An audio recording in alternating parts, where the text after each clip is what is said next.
আসসালামু আলাইকুম ওয়া রাহমাতুল্লাহ। হাফেজ আরিফুর রহমান চ্যানেলে আপনাকে স্বাগতম।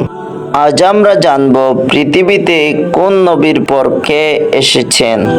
নবী রাসূলরা আল্লাহর মনোনীত ও প্রেরিত পুরুষ। পৃথিবীর বুকে আল্লাহর একত্ববাদ প্রতিষ্ঠা ও তার দ্বীন প্রচারের জন্য আল্লাহ তাদের নির্বাচিত করেছেন।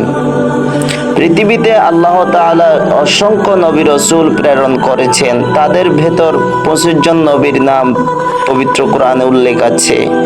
এর মধ্যে 18 জনের নাম সূরা আনআমের 83 থেকে 86 নম্বর আয়াতে একত্রে বর্ণিত হয়েছে এবং বাকিদের নাম অন্যত্র এসেছে।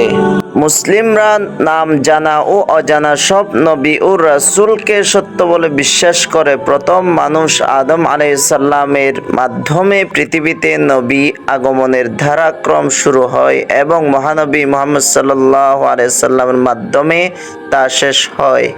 ঐতিহাসিকরা কোরআন হাদিসে বর্ণিত নবী রাসূলদের আগমনের একটি ধারাক্রম বর্ণনা করেন।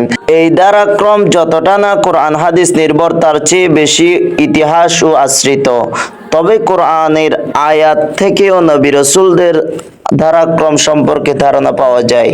এই ভিডিওতে তা তুলে ধরা হলো। আদম আলাইহিস সালাম পৃথিবীর প্রথম মানব ও প্রথম নবী। আদম আলাইহিস সালাম তার মাধ্যমেই নবী আগমনের ধারাক্রম শুরু হয়। আবু উমামা বাহিলি রাদিয়াল্লাহু তাআলা আনহু থেকে বর্ণিত, তিনি বলেন, এক ব্যক্তি জিজ্ঞেস করে, আল্লাহর রাসূল আদম আলাইহিস সালাম কি নবী ছিলেন? আল্লাহর রাসূল সাল্লাল্লাহু আলাইহি সাল্লাম বলেন, হ্যাঁ, আল্লাহর কালাম প্রাপ্ত নবী ছিলেন। শীস আলাইহিস সালাম। ঐতিহাসিকরা বলেন আদম আলাইহিস সালামের পর তার পুত্র শীস আলাইহিস সালামকে আল্লাহ নবী মনোনীত করেন।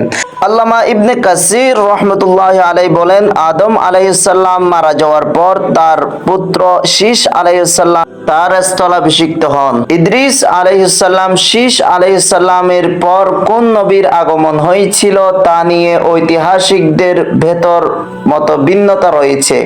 আল্লামা ইবনে কাসির রাহমাতুল্লাহি আলাইহি সহ একদল ঐতিহাসিকদের মত হলো তিনি ছিলেন ইদ্রিস আলাইহিস সালাম। অন্যরা বলেছেন নূহ আলাইহিস সালাম। নূহ আলাইহিস সালাম। নূহ আলাইহিস সালাম ছিলেন প্রথম রাসূল। যেসব নবী আল্লাহর পক্ষ থেকে শরীয়ত বা জীবন বিধান লাভ করেছিলেন, পবিত্র কোরআনের একাধিক স্থানে নূহ আলাইহিস সালামের বর্ণনা এসেছে।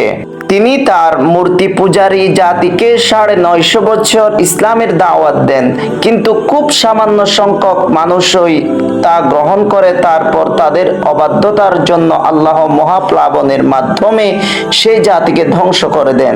তাদের পরিণতি সম্পর্কে পবিত্র কোরআনে ইরশাদ হয়েছে, আমি নূহকে তার জাতির কাছে প্রেরণ করেছিলাম। সে তাদের মধ্যে 50 বছর কম 1000 বছর অবস্থান করেন। অতঃপর মহাপ্লাবনে তাদের গ্রাস করে, কারণ তারা ছিল সীমা লঙ্ঘনকারী। সূরা আনকাবুত আয়াত 14। এরপরের নবীটা হচ্ছে হুদ আলাইহিস সালাম। নূহ আলাইহিস সালামের পর হুদ আলাইহিস সালামের আগমন হয়। পবিত্র কোরআনের বর্ণনা থেকেও বোঝা যায় নূহ আলাইহিস সালামের পর হুদ আলাইহিস সালাম জাতির মাধ্যমে পৃথিবীতে নতুন সভ্যতা বিকাশ হয়। আল্লাহ বলেন, তোমরা স্মরণ করো যখন নূহের পর তোমাদের স্থলাভিষিক্ত করা হয়েছিল। সূরা আরাফ আয়াত 69। সালেহ আলাইহিস সালাম। পবিত্র কোরআনের বর্ণনা থেকে ইঙ্গিত পাওয়া যায় যে হুদ আলাইহিস সালামের জাতির পর সালেহ আলাইহিস সালামের জাতির আবির্ভাব হয়। ইতিহাসে তারা সামুদ নামে পরিচিত। ইরশাদ হয়েছে, তোমরা স্মরণ করো যখন আদ জাতির পর তোমাদের স্থলাভিষিক্ত করা হয়েছিল। সূরা আরাফ আয়াত 74। ইব্রাহিম আলাইহিস সালাম। মুসলিম জাতির পিতা ইব্রাহিম আলাইহিস সালামের আগমন সম্পর্কে পবিত্র কোরআনে ইরশাদ হয়েছে, তাদের পূর্ববর্তী নূহ, আদ, সামুদ সম্প্রদায়, ইব্রাহিমের সম্প্রদায় এবং মাদিয়ান ও বিধ্বস্ত নগরের আদিবাসীদের সংবাদ কি তাদের কাছে আসেনি? সূরা তাওবা আয়াত 70। এই আয়াতের বিবরণ থেকে ধারণা হয় সামুদ সম্প্রদায়ের পর ইব্রাহিম আলাইহিস সালামের আগমন হয়। তার সম্প্রদায়ের নাম ছিল সাবিয়া। তারা চন্দ্র, সূর্য, গ্রহ ও নক্ষত্রগুলোর পূজা করত। তিনি তাদের একত্ববাদের পথে আহ্বান জানান, কিন্তু তারা তা প্রত্যাখ্যান করে এবং ইব্রাহিম খলিলুল্লাহ আলাইহিস সালামকে আগুনে পুড়িয়ে মারার ঘৃণ্য ষড়যন্ত্র করে, কিন্তু আল্লাহ তাদের ষড়যন্ত্রকে নস্যাৎ করে দেন। লূত আলাইহিস সালাম ইব্রাহিম আলাইহিস সালামের যুগেই লূত আলাইহিস সালাম প্রেরিত হন। কোরআনের বিবরণ থেকেও বিষয়টি স্পষ্ট হয়। ইরশাদ হয়েছে, লূত তার প্রতি বিশ্বাস স্থাপন করল। ইব্রাহিম বলল, আমি আমার প্রতিপালকের উদ্দেশ্যে দেশ ত্যাগ করছি, তিনি পরাক্রমশালী প্রজ্ঞাময়। সূরা আনকাবুত আয়াত 26। শুআয়ব আলাইহিস সালাম লূত আলাইহিস সালামের অল্প কিছুদিন পরই শুআয়ব আলাইহিস সালাম তার দাওয়াতি কার্যক্রম শুরু করেন। কোন ঐতিহাসিকদের দাবি তিনি ক্যালেডীয় অঞ্চলে আগমন করেন। পবিত্র কোরআনে তার আগমন কাল সম্পর্কে বলা হয়েছে, লূত জাতি তোমাদের খুব বেশি আগের নয়। সূরা হুদ আয়াত 8-9। ইসমাঈল আলাইহিস সালাম ইব্রাহিম আলাইহিস সালাম ও তার স্ত্রী হাজরা আলাইহিস সালামের ঔরসে জন্ম হয় ইসমাঈল আলাইহিস সালামের। তিনি পবিত্র কাবাঘর নির্মাণে তার পিতাকে সাহায্য করেন। ইসমাঈল আলাইহিস সালামকে আরব জাতির পিতা বলা হয়।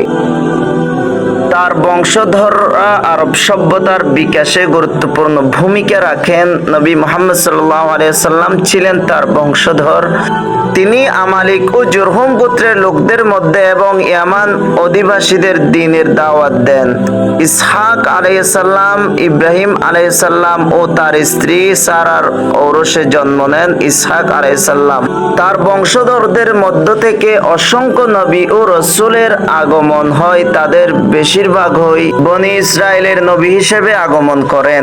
অবশিষ্ট নবীদের ধারাক্রম ইসহাক আলাইহিস সালামের বংশধারা থেকে আল্লাহ একাধিক নবী প্রেরণ করেন। তাদের ধারাক্রম এমন: ইয়াকুব আলাইহিস সালাম, ইউসুফ আলাইহিস সালাম, আইয়ুব আলাইহিস সালাম, জুলকিফল আলাইহিস সালাম, ইউনুস আলাইহিস সালাম, মুসা আলাইহিস সালাম, হারুন আলাইহিস সালাম এবং আরো রয়েছেন খিজির আলাইহিস সালাম, ইউশা ইবনে নুন আলাইহিস সালাম, ইলিয়াস আলাইহিস সালাম, দাউদ আলাইহিস সালাম, সুলাইমান আলাইহিস সালাম, জাকারিয়া আলাইহিস সালাম।